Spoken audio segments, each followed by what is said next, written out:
Welcome back to the Googan Lab. Today we are on the water and we're going to be showing you how to rig the drop and finesse hook with our new tungsten drop shot weights. So you're just going to take Palomar style knot, but you're going to leave excess tag in. So if you don't know a Palomar, you can check that out on our Googan Labs page. Just go through the eye.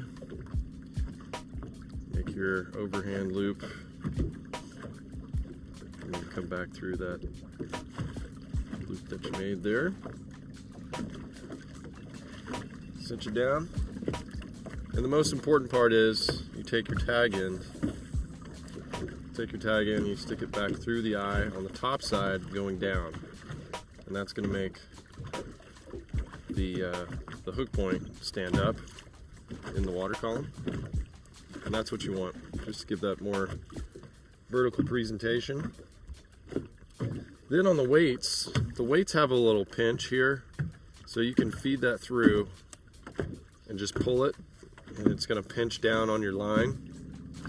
And that's designed so that if your weight gets stuck and you want to just pull it and break it off, you can do that so you don't lose your entire rig.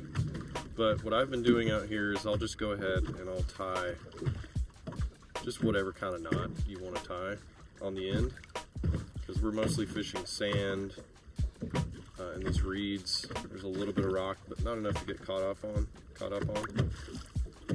So if for some reason I'm fighting a fish, this happens a lot when you're drop shotting.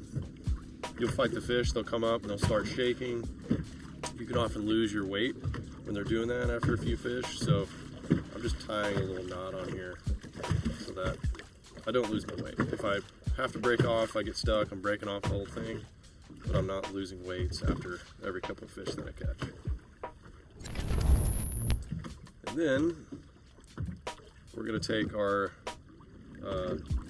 drop-in finesse hook here. So this has a plastic keeper on the front. It's hand tied on. It's just a piece of monofilament tied on the front there, which I really like. I like it better than the metal plastic keepers. But you'll thread that on like you're going to do a Texas rig. Go up on that plastic keeper. See, I can pull really hard down on that plastic. It's not sliding down the shank of the hook. And then I'll just feed that hook point up in here. And then that's totally weedless, ready to go. And we need it to be weedless because these fish are spawning in the weeds, and we're essentially dragging it through the reed beds. And a regular drop shot hook, just nose hooked, is going to get caught on those reeds, and it's going to be a huge pain to have to break off, retie, go in there and get it out. This way we can drag it through without getting stuck. When the fish hits it, we just have to set the hook a little bit harder to get that hook through the plastic, but that's it. So 1/4 ounce weight and that little drag and drop. So that is how you rig up the drop shot with our new drop-in finesse hook and our new tungsten. Make sure to stay tuned for more tips and tricks right here at the Googan Lab. We'll see you next time.